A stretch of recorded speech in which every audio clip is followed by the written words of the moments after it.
Hello friends. तो आज की इस वीडियो में हम बात करेंगे पॉइजन एंड एंटीडोट। जो कि पॉइजन का हिंदी वर्ड होता है जहर, और एंटीडोट का मतलब होता है जहर को कम करने वाला। मीन्स कह सकते हो तो जहर को अगर बॉडी में आपके जहर हो गया है तो जहर के रिवर्स चलने वाला। ठीक है, जो आपका एंटीडोट होता है वो जहर के रिवर्स चलता है। ओके, बाकी पॉइजन सभी लोग जहर के बारे में सभी को थोड़ा बहुत जरूर पता होगा। तो आज इसी हम दो टॉपिक पे आज पूरा डिस्कस करेंगे। ओके, तो ये है हमारा बी फॉर्म फर्स्ट सेम के में पढ़ना है फार्मास्यूटिकल इनऑर्गेनिक केमिस्ट्री में। ओके, ये चल रही थी हमारी यूनिट नंबर फोर्थ। तो यूनिट नंबर फोर्थ हमारी चल रही थी, तो यहाँ पे हम लोग आ गए पॉइजन एंड एंटीडोट। ओके, इससे पहले जितने भी लेक्चर थे ऑलरेडी चैनल पर अपलोड हो गए हैं। अगर आप सब नहीं देखे हैं तो प्लेलिस्ट चेकआउट कर सकते हैं, जिसका लिंक आपको डिस्क्रिप्शन बॉक्स में मिल जाएगा। ओके, इसमें देखो हम लोग क्या करेंगे, सोडियम थायोसल्फेट, इस पे स्टार लगा है तो मोस्ट इंपॉर्टेंट है ये। एक्टिविटी चारकोल, सोडियम नाइट्राइट, ये आपके तीन एजेंट इसमें पढ़ने हैं। बाकी पॉइजन एंड एंटीडोट होते क्या है, टोटल जानकारी आज आपको इसी एक वीडियो में मिल जाएगी। ओके, तो वीडियो को बिना स्किप किए लास्ट तक आप वीडियो से जुड़े रहिए, क्योंकि वीडियो मोस्ट इंपॉर्टेंट होने वाली है। अब देखो हमारा पॉइजन क्या होता है। तो पॉइजन जनरली सभी को पता होगा ना यार, जहर क्या होता है। अब देखो जहर वही होता है, जैसे अगर कोई पर्सन खा ले जहर को तो उसकी फिजिकल एक्टिविटी बिगड़ जाती है। ठीक है, कभी कभी ऐसा होता है तो उसका डेथ वगैरह भी हो जाती है ना। ये जनरल लैंग्वेज में क्या है, जहर हमारा। अब देखो आपको थ्योरेटिकल लिख के क्या आना है एक अच्छे लैंग्वेज में। Poison is a substance. ठीक है, पॉइजन एक ऐसा सबस्टेंस होता है that can harm or kill living things. कोई भी लिविंग थिंग्स हो, ठीक है, या तो उसे कुछ नुकसान पहुंचाएगा या तो उसे जड़ से मतलब खत्म ही कर देगा। मीन्स कहते तो उसे किल कर देगा। ठीक है, including human body and animal. ये जो लिविंग थिंग्स हमारे होते हैं, या तो हमारी ह्यूमन बॉडी भी हो सकती है या तो कोई जानवर भी हो सकता है। ओके, ये जान आप सभी को पता होगा कि जो जहर हमारा है ये ह्यूमन बॉडी के ऊपर भी अटैक कर सकता है और एनिमल के ऊपर, और दोनों ये लिविंग थिंग्स हैं तो यहाँ पे लिखा गया है लिविंग थिंग्स। तो कितना मतलब क्लियर पॉइंट देख रहे हो ना। पॉइजन ये सब्सटेंस एक ऐसा सब्सटेंस होता है दैट कैन हार्म, या तो हमारे बॉडी के लिए नुकसानदायक भी हो सकता है या तो कभी किसी किसी कंडीशन में यह लिविंग थिंग्स को मतलब मारने का भी काम करता है, जैसे लिविंग थिंग्स हमारी ह्यूमन बॉडी और एनिमल। ओके, अब देखो the effect which is produce due to poison are called poisoning. अब देखो एक वर्ड आपका आता है पॉइजनिंग। सभी लोग अगर गांव में सभी मतलब ऐसा कंडीशन बहुत देखने को मिला है कि गांव में सभी लोग जहर खा लेते हैं ना, तो कोई आता है तो बोलता है या मतलब इसकी जो कंडीशन वो पॉइजनिंग की कंडीशन हो गई। अब पॉइजनिंग की कंडीशन मतलब ये होता है जब कोई पर्सन अपने अंदर जहर खा ले, ठीक है, तो उस कंडीशन को आप बोलोगे पॉइजनिंग। ठीक है, देखो यहाँ the effect which is produce due to poisoning. अब पॉइजन जो खाया है उससे उसकी बॉडी में जो भी चेंजिंग आ रही है, इस कंडीशन को आप बोलोगे पॉइजनिंग। अब देखो पॉइजन से जो भी इफेक्ट हमारी बॉडी में शो हो रहा है, इस कंडीशन को आप बोलोगे पॉइजनिंग। अब देखो पॉइजनिंग में भी अकर फोर टाइप्स। ये जो पॉइजनिंग होती है हमारी चार तरीके से अकर हो सकती है, मतलब हो सकती है। जैसे कि देखो एक्सीडेंटल पॉइजनिंग। अब एक्सीडेंटल पॉइजनिंग ये है, ये वर्ड से आप ना जाओ कि एक्सीडेंट, किसी का एक्सीडेंट हो गया वो तो कोई पॉइजनिंग नहीं है। बट यहाँ देखो एक्सीडेंटल मतलब होता है अचानक से। अचानक वाली पॉइजनिंग ऐसी होती है जैसे मान लो कभी आपको पता नहीं होता है कोई भी चीज़ एक्सपायर होती है। ठीक है, एक्सपायर होती है, बहुत सारे केमिकल रिएक्शन उसमें हो जाते हैं, आप उसी को इंटेक कर लेते हो तो क्या है, पॉइजनिंग हो जाती है। एक कंडीशन तो ये हो गई। दूसरी कंडीशन ये होती है कि विदाउट जानकारी, जैसे खाना वाना रखा गया है और कोई आपका कह सकते हो तो एंटी वाला है, ठीक है, मतलब आपका विरोधी है, तो खाने में लाके कुछ जहर दे दे, आपको पता नहीं है तो खा लिए। ये तो क्या है, एक्सीडेंटली, मतलब क्या है, अचानक से हम लोग कर इंटेक कर ले रहे हैं ना, हमें पता नहीं होता है। तो इस कंडीशन पे आप एक्सीडेंटली पॉइजनिंग ही होता है। ठीक है, जो आपको पता नहीं है, आपके साथ अचानक घटना घट जाए, उस कंडीशन को आप बोलोगे एक्सीडेंटली पॉइजनिंग है। ओके, ऑक्यूपेशन देखो, अब बहुत से वर्कर ऐसे होते हैं जो कि ये इंसेक्टिसाइड वाले कंपनी में काम करते हैं। इंसेक्टिसाइड मीन्स होता है जैसा कि खेत में ऐसा एजेंट जो हम यूज करते हैं जैसे कीड़े के मारने के लिए। ठीक है, जैसे जान आप सभी लोग अगर मतलब गांव ये खेती से अगर जितने भी लोग जुड़े होंगे तो ये इसको वो जरूर पता होगा कि जो खेतों में एक इंसेक्टिसाइड छिड़क जाता है ना, जैसे कह सकते हो तो एक महाकाल करके पाउडर आता है जो कि इंसेक्ट को किल करता है। तो जो पाउडर होता है वह एक जहर ही होता है। ठीक है, जो इंसेक्टिसाइड मतलब इंसेक्ट को किल करता है, तो वह जहर मतलब ये पॉइजन जो है मतलब महाकाल का पाउडर अगर हमारे अंदर भी आ जाता है तो हमारे लिए भी वह जहर का ही काम करता है। तो ये ऑक्यूपेशन यहाँ क्यों लिखा गया है, मतलब अगर कोई भी पर्सन किसी भी कंपनी में, महाकाल वाली कंपनी कह सकते हो, तो अगर वहाँ काम कर रहा है और गलती से क्या है उसको इंटेक कर लिया, मतलब उड़ रहा है, मान लो गर्दा की तरह वो उड़ता है, पाउडर है ही, उड़ रहा है और उसको इंटेक कर लिया, ठीक है, गलती से, तो उस कंडीशन को ऑक्यूपेशन पॉइजनिंग बोला जाएगा। ठीक है, क्योंकि वह काम कर रहा था, काम करने के दौरान उसको पॉइजनिंग हुई, इसलिए उसको बोला जाता है ऑक्यूपेशन पॉइजनिंग। सेल्फ मेडिकेशन क्या है, आजकल सेल्फ मेडिकेशन घटना बहुत तेजी से फैल रही है। सभी लोग क्या है, डॉक्टर से बिना लिखवाए जाके दवा ले लेंगे और उस दवा को क्या करेंगे, खा लेंगे। ओके, लेकिन क्या हमें ऐसा नहीं करना होता है। सेल्फ मेडिकेशन यही होता है जब आप दवा लेके आए और बिना डॉक्टर के सलाह से उसे खा लिए और वह दवा का क्या रिएक्शन हो गया, तो उसको कंडीशन भी आप पॉइजनिंग भी बोल सकते हैं। सुसाइडल एंड क्रिमिनल ये भी बहुत तेजी से बढ़ रहा है। सभी लोग क्या कर रहे हैं, घर से मतलब ऐसे कोई भी मतलब वर्ड घर वाले बोल देंगे उन्हें जिसको वो बुरा लग जाएगा, तो क्या करेंगे वो जाकर पॉइजन ले लेते हैं। तो ये सब हमें नहीं करना होता है। इस कंडीशन को आप बोलोगे suicidal and criminal poisoning. Okay, अब देखो एंटीडोट क्या होता है। पॉइजनिंग सभी का डाउट क्लियर हुआ होगा। जिस किसी को भी अगर कोई भी डाउट हो तो कमेंट बॉक्स में कमेंट जरूर करें। ओके, अब देखो ये एंटीडोट क्या होता है। हमारे जनरली एंटीडोट क्या होता है, ये जो आपको सभी को पॉइजनिंग मतलब हो जाती है ना, इसको मारने का काम करते हैं। मारने का मतलब कह सकते हो रिड्यूस, मतलब उसको कम करेंगे। अब देखो एंटीडोट क्या होता है, जैसे कोई भी पर्सन अगर वो लेता है पॉइजन, तो सभी लोग उसको हॉस्पिटल लेके जाते हैं ना, तो डॉक्टर क्या करते हैं वो एंटीडोट देते हैं उन्हें। एंटीडोट क्या करता है उस पॉइजन के इफेक्ट को कम कर देता है। अब देखो ये एंटीडोट होते क्या है। An antidote is a substance, ये एक ऐसे सबस्टेंस या मेडिसिन होते हैं that neutralise or reduce the effect of poison. जो पॉइजन का इफेक्ट हमारे बॉडी में शो हो रहा है उसको या तो कम कर देंगे, मीन्स न्यूट्रल कर देंगे, या तो और भी कम कर देंगे। ठीक है, या तो न्यूट्रल करेंगे या तो कम कर देंगे। इस कंडीशन को आप बोलोगे एंटीडोट।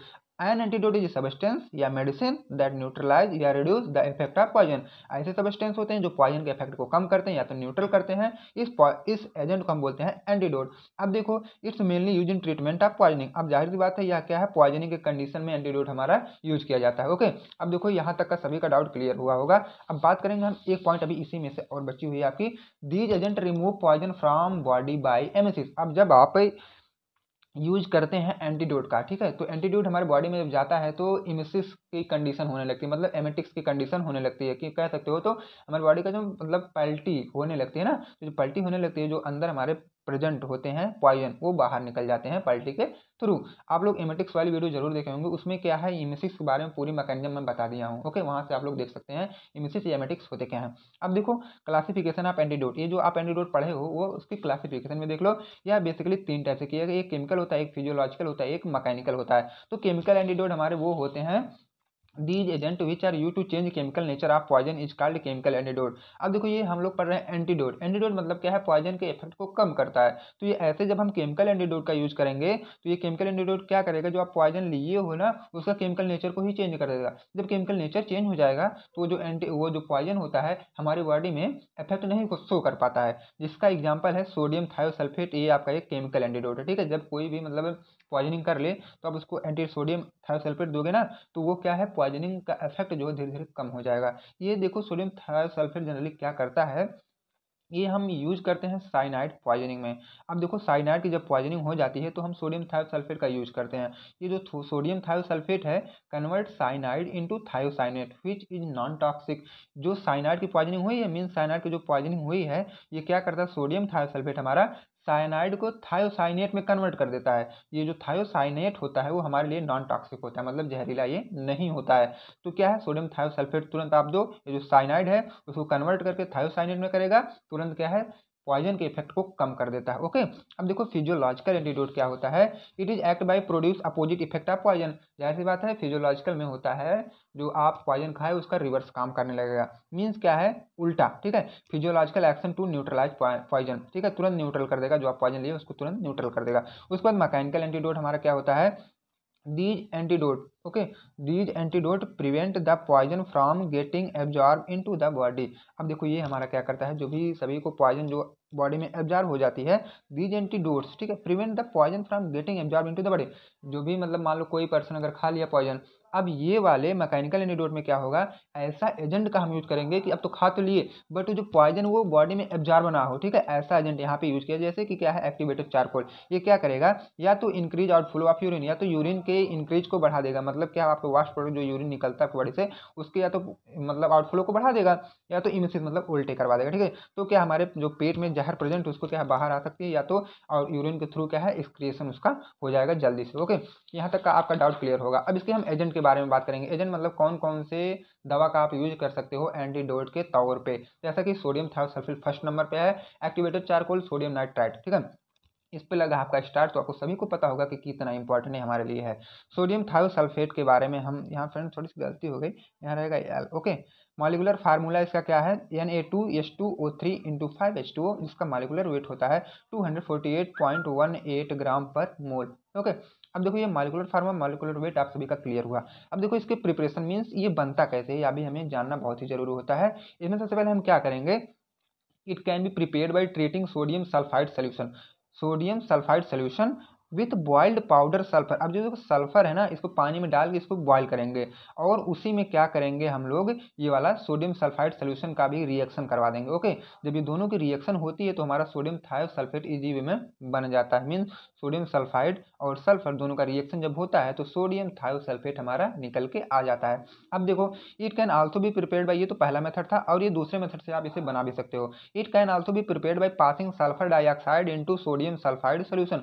सल्फर डाइऑक्साइड आप सोडियम सल्फाइड सोल्यूशन में आप इसको जब पास कराओगे तभी ये बन सकता है। देखो, सोडियम सल्फाइड और सल्फर डाइऑक्साइड दोनों जब रिएक्ट करेंगे तो तब भी हमारा सोडियम थायोसल्फेट बन सकता है। ओके फ्रेंड, अब देखो इसकी प्रॉपर्टी की हम बात करेंगे। जैसे सभी की आप प्रॉपर्टी पढ़े थे, जितने भी एजेंट होते हैं इसकी भी कुछ अपनी प्रॉपर्टी होती है। ये होता है कलरलेस, दूसरा होता है ऑर्डरलेस, तीसरा होता है टेस्टलेस, चौथा होता है क्रिस्टलाइन पाउडर, ये ठीक है। और solubility soluble in water. Crystalline powder सभी को पता होगा, क्रिस्टल फॉर्म में होते हैं, ऐसे बालू की तरह थोड़े छोटे होते हैं।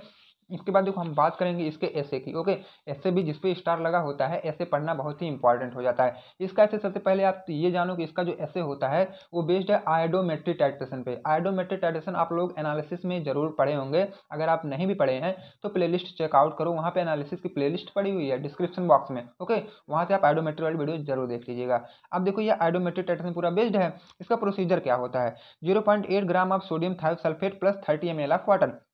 0.8 ग्राम आप सोडियम थायोसल्फेट लेना, उसमें 30 ml पानी को ऐड कर देना। उसके बाद आप क्या करोगे, titrate against 0.1 normal iodine solution. 0.1 normal iodine solution के साथ उसको क्या है, टाइट्रेट करना।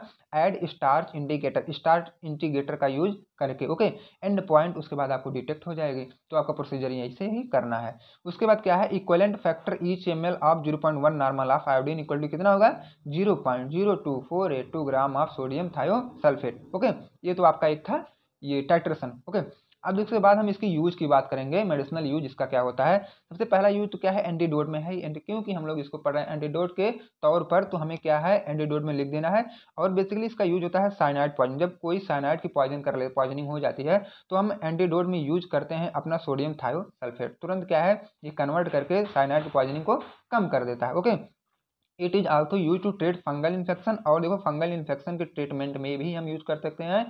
जिस फंगल इन्फेक्शन का दूसरा नाम क्या होता है, एक मेडिकल फील्ड में अगर जाओगे तो ये आएगा डर्मेटोफाइटोसिस के नाम से। Okay, as a topical agent, इसको हम क्या है टॉपिकल एजेंट के तौर पे यूज करते हैं, मतलब स्किन के ऊपर ही अप्लाई करते हैं। ठीक है, एक्सटर्नली इसको अप्लाई करते हैं, ना कि इंटरनली।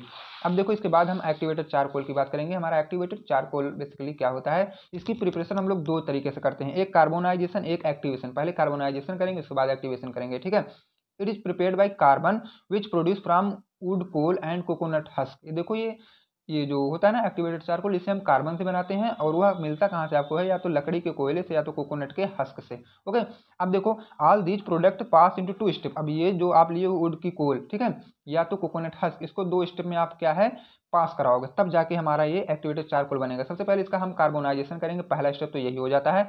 मटेरियल आर पायरोलाइज्ड, मतलब पायरोलाइज्ड मतलब ये होता है किसी भी चीज को टेम्परेचर का यूज करके उसको तोड़ना है। ओके, और हमारा टेम्परेचर कितना रहेगा, 600 लेकर 900 डिग्री सेंटीग्रेड तक रहना चाहिए। अब देखो क्या करना है, एक्टिवेशन उसका करना है। कार्बोनाइजेशन तो हो गया, एक्टिवेशन में क्या करना है, carbonised material is exposed to oxidising atmosphere. अब जो आप कार्बोनाइज्ड मटेरियल पाए हो ना, उसको ऑक्सीड मतलब एटमॉस्फेयर में लेके आओ, उसका क्या है ऑक्सीडेशन कराना है। ओके, अब उसके बाद आपको क्या करना है, it will increase the absorptive power. अब इसके बाद जब ऑक्सीडाइज हो जाएगा, इसकी एब्जॉर्बेटिव पावर क्या है, बढ़ जाएगी। एब्जॉर्बेटिव पावर मतलब क्या होता है, एब्जॉर्ब करने की क्षमता हमारे बॉडी में एक्टिवेटेड चारकोल की एब्जॉर्ब करने की क्षमता बढ़ जाएगी।